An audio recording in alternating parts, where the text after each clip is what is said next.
What's up guys, it's David here again at EGX2014 and I am joined by AJ and Craig of Dlala Studios and we are here with the game Overruled. First of all, can you tell us what your roles are in the development of the game? In the development of the game? Technically I'm CCO of Dlala Studios. I guess I head up the design, I was doing a lot of the creative work. It's kind of a pigeonhole term, but that's what I was doing. I'm CEO, which basically means I take the credit for everyone else. My actual role in the project is like the production and direction of the project itself. Awesome. Do you think you could describe your game in 10 words or less? No. Oh, lovely. Saw the camera, still carried on walking, thank you. 10 words or less, okay. Give us a second.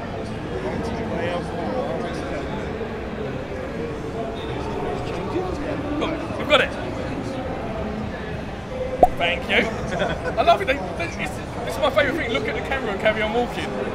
So it's a multiplayer brawler where the rules are always changing. Perfect. You got 2 spare words there as well. Really good. Yeah. So where did the influence or idea for the game come from? So it's kind of a combination of things that we love. So from the game perspective, stuff like Smash Bros is a big influence, Speedrunners, Worms Armageddon, all this same multiplayer stuff. But really, I guess the biggest influence is the card game Flux, which is a card game where the rules are always changing. Yeah. And we all just kind of threw it all into a pot and mixed it up. Yeah, exactly. Like we always say this, we grew up playing these same multiplayer games like Mario Kart or Micro Machines or Worms Armageddon is a great example. And we really wanted to try and bring back that feeling of sitting in a room with your mates, playing games, shouting and swearing at each other, probably more than you should be doing. And we really think like we've done a good job of that overall. Yeah. So with the multiple influences, did the concept of rule changing, was that from the start, or did you just set out to make a fun, like competitive game and then add the rule changing at a later date? You know, it was all there from the start. It was all kind of just a splurge of ideas in pretty much a single day to get us kicked off. And the whole thing was we'd been playing Flux where the rules are always changing this card game. And we kind of just asked ourselves the question, has anyone ever tried this with a video game? And we couldn't find any examples of it. And when we thought of it, we suddenly really wanted to play it. So yeah, the rule changing's been there from day one. Yeah, awesome. So there is a reasonable cast of characters. Yeah. Does the characters bring anything to the game, or is it purely aesthetic? So right now it's purely aesthetic. We kind of did that as a purposeful decision because we wanted the game to be pretty balanced, and the rule change is the core key mechanic to us, and we wanted to make sure when people were winning, or losing to be fair, it all came down to the cards and the way you play the cards. So the characters, stat-wise, special abilities-wise, it's the same across the board. But we like to think we've got a nice big cast of characters, which means that people can pick their favourite characters, whether it be the disgraced judge or the naked clown. It's up to you. It doesn't influence you too much based on stats, so they're all the same character-wise. Yeah. So the rule change is handled by picking up cards, similar to the Flux game, I imagine. Could you maybe run us through some of your favourite cards and what they do? Yeah, sure.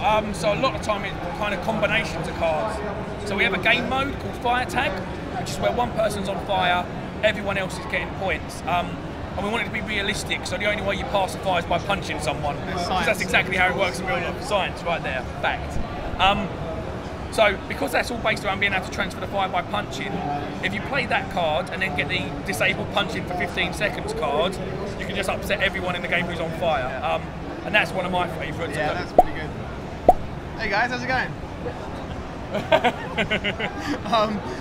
I'm just going to rewind a little bit. My favourite card, the combination, I really like playing the team cards because it's a nice aspect of, even though it's 4 people playing against each other, so you could be, me and AJ could be fighting against each other. If I turn on teams, suddenly we have to work together in a way that before we might not necessarily have had to. Yeah. But that often leads to some nice situations and some kind of big arguments. So some things we were doing, me and Loudon, one of our designers, we had a situation whereby we turned teams on and we were playing swag bag, so the person that's holding the bag is the one scoring the points. And Loudon had the bag and he chucked it to me, so I was looking after it and he was protecting me. Just as he did that, I turned off teams, so suddenly I was getting the points and he wasn't. And it was just at the end, our points just ticked over and I beat him because of it. And we had a little bit of falling out of it that day, but it works quite nicely. I mean, the thing about that is a lot of this stuff we didn't plan for. Like we never in our heads thought, oh, it'll be really cool if you're doing a team swag bag and then suddenly somebody turned teams off, and it all just kind of naturally happened as we were playing, and kind of that's what we found. This kind of meta level stuff has appeared out of nowhere. We didn't sit down and carefully plan it out. It's just all come by luck and love, really. I think that's quite a nice thing as well, because it means the game's grown in a way that we just couldn't have really expected. But that's nice because we're learning new things as they're playing, which means the players are definitely going to be learning new things as they're playing. Yeah, definitely. Keeps it dynamic. Exactly that. I mean, that's one of the nice things about it, is that every game feels different. But more than that, it feels like the game is developing tactics as you're getting like more experienced at it, and that's really, really nice. Yeah, awesome. So again, going back to your influences, you mentioned Worms on again. Worms being a Team 17 game, and you are published by Team 17. How did that happen? Was that something you always aimed for, or was it a coincidence? We paid them so much money. No, I mean, we've known some of the guys from Team 17 for a couple of years. Debbie, the MD, has kind of looked after us when she can, looked over contracts for us, and been kind of there. When we first built the game, we built the ugliest prototype in the world, like the ugliest prototype. And the first people we sent it to for help is Team 17. We said, "Oh, can you take a look at this? Tell us what you think." They gave us some feedback, and then that was like after 1 week. And then 12 weeks later, we were at Rares, we were showing off the game, and the guys from Team 17 were there. We ended up kind of chatting to conversations got started, and the next thing you know, by the end of March, we signed to get published by them. Yeah, awesome. So it's a dream come true. I mean, we all love Worms. We only really made this because we'd been playing Worms just beforehand. And Chris, our programmer, like, he's a massive Worms fan, so it was a really big deal for all of us. But Chris definitely was over the moon. Yeah. So it's currently on early access. Yep. What is next for the game? Cool. So dev-wise, we're just getting the game content complete at the moment. The build we've got at home is in a really good place. I mean, this build's quite new. This build only got released on Thursday, so we literally bought it fresh here. But we've got a load of features at home we're holding back to just make sure they're polished and ready. And then we'll be moving on to getting it ready for Xbox One and PS4. And hoping that's going to be out around February, March time, both digital and boxed in retail as well. Yeah, cool. So since we're at EGX, have you managed to get out and play anything else, or have you been like stuck at the booth? Whilst we had been here most of the time, I've got out and played a couple. Went and checked out E-for-One, fantastic game by White Paper Games. I checked out The Evil Within, which is great. I played Alien Isolation on the Oculus Rift and cried. I got some cheeky speedrunners in. I've been going over pretending I've never played it, even though I've played it since release. So whenever I've been feeling a bit tired, I go over to make myself feel better. Any for you? I've actually been pretty much stuck at the booth. I've been playing a lot of Overruled, getting embarrassed by people beating me. It's reached the point where I'm having to pretend that I'm letting them, but I'm definitely not. Cool. So is there anything you want to get to play before EGX ends? So I'd love to play Sunset Overdrive.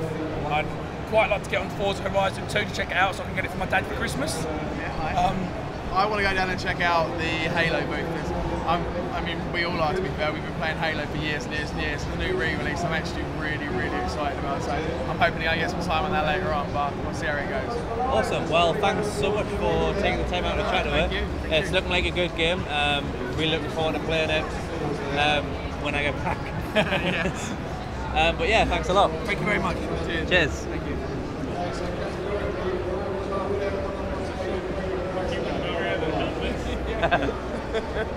That has been the worst interview for people. Oh, walking look in at front of that! Oh, us. No, for people walking in front of us. We have it a lot. Like, it just doesn't People stop. nudging you. Like, mostly people have been like, oh yeah, let's just walk around.